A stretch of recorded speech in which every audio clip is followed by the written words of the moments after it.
नमस्कार दोस्तों, मैं मनोज मुसाफिर साहू नेशनल आवाज़ यूट्यूब चैनल पर आप सभी का स्वागत करता हूं। अभी से 16-17 दिन पहले 14 दिसंबर 2024 को झांसी में डीआरएम ऑफिस के ठीक सामने एक ऑटो से जा रहे दो व्यक्तियों के ठीक सामने एक सफ़ेद कार आके घेर लेती है, रास्ता रोक देती है। जरा आप सोचिए, उत्तर प्रदेश में एक ऑटो जा रही हो, उसमें सवारी बैठे हो, उसके सामने सफ़ेद कार आए और उसका रास्ता रोक दे।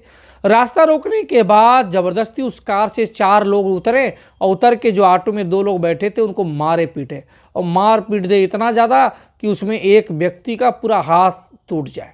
अब आप समझिए, इस तरह की गुंडागर्दी और इस तरह का हौसला उन व्यक्तियों के अंदर था जो सफ़ेद कार से उतरे थे। दरअसल हुआ ये था कि कस्तूरी लाल गुप्ता जो झांसी में पिछले 2 साल से जेलर थे, जेलर के पद पे थे, और उसी जेल में एक माफिया, एक हिस्ट्री शीटर जिसके ऊपर 38 मुकदमे थे, वो माफिया उसी झांसी जेल में रहने को आया। और जब वो झांसी में उसी जेल में रहने को आया तो उस माफिया का नाम था कमलेश यादव। कमलेश यादव खुद तो हिस्ट्री शीटर था ही, उसके साथ उसके दोनों बेटे अमित यादव, सुमित यादव भी उसी पापा के राह पे चल पड़े। नॉर्मली होना चाहिए कि जब आप गुंडे माफिया हो तो वो सोचता है कि हमारे बच्चे इस रास्ते पे ना आए, लेकिन अमित यादव, सुमित यादव भी उसी रास्ते पे चल रहे थे।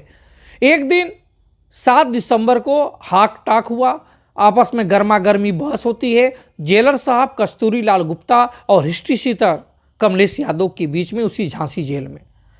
उसके कुछ दिनों के बाद, 2 ही दिन बाद, वहाँ से उसका ट्रांसफ़र हो जाता है और ट्रांसफ़र होने के बाद अब वो जेल बदल दी जाती है। कमलेश यादव जो हिस्ट्री शीटर था, झांसी से उसको शिफ्ट कर दिया जाता है हमीरपुर जेल में।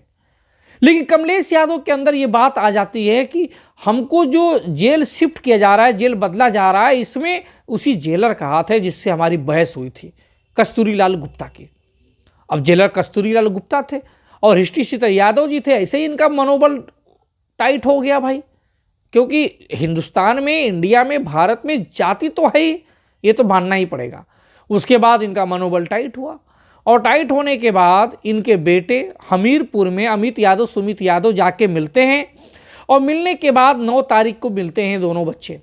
उसके 2 दिन बाद 11 तारीख को उनकी पत्नी, कमलेश यादव की पत्नी भी जाके मिलती है और एक लोगों के साथ और मुलाकात होती है और उस लोगों की प्लानिंग बनती है कि इस जेलर को ही मारना है, हड़काना है। अब 14 दिसंबर के दिन दरअसल जेलर साहब को जाना था हैदराबाद ट्रेनिंग के लिए, अपनी विभागीय ट्रेनिंग में, और ट्रेनिंग के जाने के लिए लगभग 12 बजे, 12:30 बजे दोपहर में जब अपने ऑफिस से वो निकले तो ऑटो बुक करके निकले और ऑटो में जब स्टेशन जा रहे थे तो बीच में ही डीआरएम ऑफिस के पास सफ़ेद कार से अमित यादव, सुमित यादव और साथ में 2 और साथी उसको घेर लेते हैं, ओवरटेक कर लेते हैं।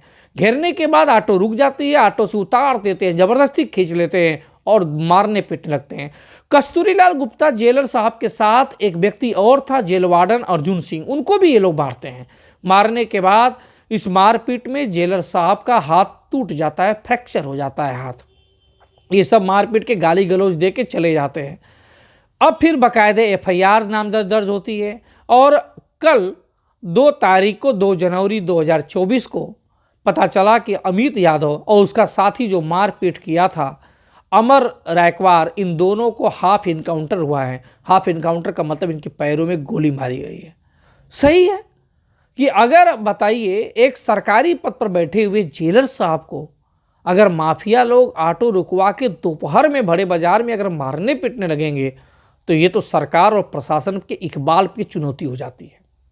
और सरकार पे जब इकबाल पे चुनौती होती है तो निश्चित रूप से सरकार का डंडा ऐसे बरसना चाहिए।